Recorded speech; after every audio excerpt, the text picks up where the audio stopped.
Il faut choisir un chien en fonction de qui on est, il faut se faire plaisir quand même.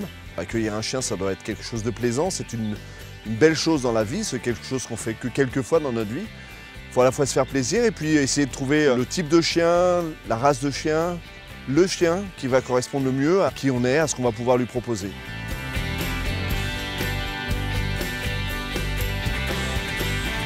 Il existe plusieurs critères quand on veut acquérir un chien. Le premier critère, c'est de connaître un petit peu la race qu'on a choisie, les qualités du chien, qui sont souvent des qualités sélectionnées. Par exemple, si vous prenez un chien de berger, c'est des chiens qui sont très proches des humains et qui vont peut-être avoir tendance à protéger leur humain. Deuxième critère, il faut choisir le bon chien. C'est-à-dire qu'un berger allemand n'égale pas un berger allemand, ou un chihuahua n'égale pas un chihuahua, un Jack Russell n'égale pas un Jack Russell, un caniche n'égale pas un caniche. Chaque chien est différent. Et la personne qui connaît le mieux le chien que vous pourrez choisir, c'est votre conseiller animalier. Parce que c'est lui qui aura passé le plus de temps à l'observer, à interagir, et qui pourra vous dire celui-ci est un peu plus actif, celui-ci un peu plus calme, plus éveillé, plus vif, et vous conseiller par rapport à vos attentes. Si vous avez besoin d'un chien un peu plus calme parce que vous êtes quelqu'un qui aime bien le calme, ou vous voulez un chien un peu plus vif parce que vous vous dites tiens, je vais avoir du temps, je vais pouvoir le sortir et il va pouvoir exprimer cette vivacité. Dans le magasin, le chien va interagir avec ses congénères, il va voir beaucoup de gens, donc on sait déjà un petit peu qui il peut être.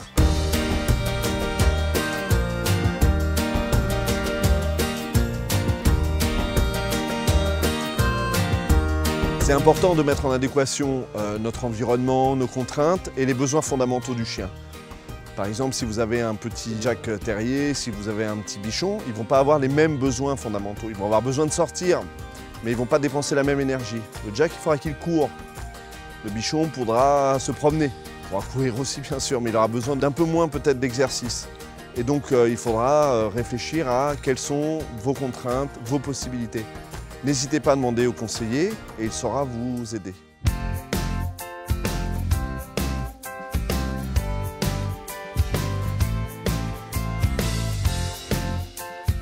Prendre en compte l'énergie que l'on a et l'énergie que le chien va nous proposer. C'est très important. Plus elles seront harmonieuses, plus belle sera la vie ensemble. Si on est quelqu'un de calme et que l'on choisit un chien avec beaucoup d'énergie, on va être dépassé par cette énergie. On va être frustré, on va se fâcher. On ne va pas contrôler son chien. Et on ne va pas avoir une belle vie avec ce chien-là. Donc il vaut mieux essayer de choisir un chien qui est en adéquation avec l'énergie qu'on pourra lui proposer. Un chien calme pour une personne calme, un chien un peu plus vif pour quelqu'un qui a plus d'énergie.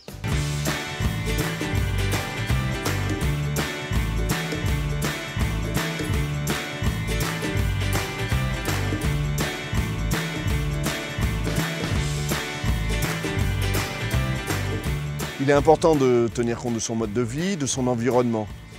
La plupart des chiens n'ont aucun souci pour s'adapter à un environnement rural. C'est simple, c'est de la verdure, les stimulations sont en général douces, progressives. En environnement urbain, les stimulations sont plus violentes. Elles s'imposent aux chiens de façon plus brutale.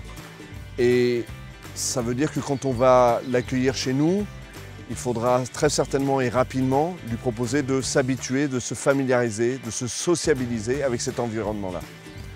Également, tenir compte si à la maison on a beaucoup d'enfants, si ça va remuer un peu dans tous les sens par exemple.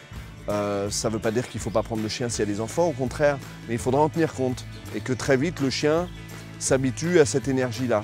Et quelques règles aussi que les enfants devront suivre par exemple, pour ne pas déranger le chien à tout moment.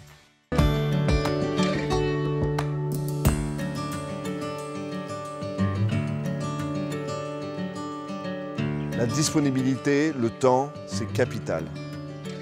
Plus on aura de temps à lui accorder, plus on va pouvoir l'éduquer de façon progressive, sérieuse, corriger des faux pas. Si on n'a pas beaucoup de temps, on risque d'être contraint par le manque de temps, de lui imposer des choix qu'il aura peut-être du mal à gérer. Un chien qu'on laisse trop rapidement seul va détruire. Un chien que l'on ne sort pas assez en liberté va peut-être devenir un peu agressif avec ses congénères.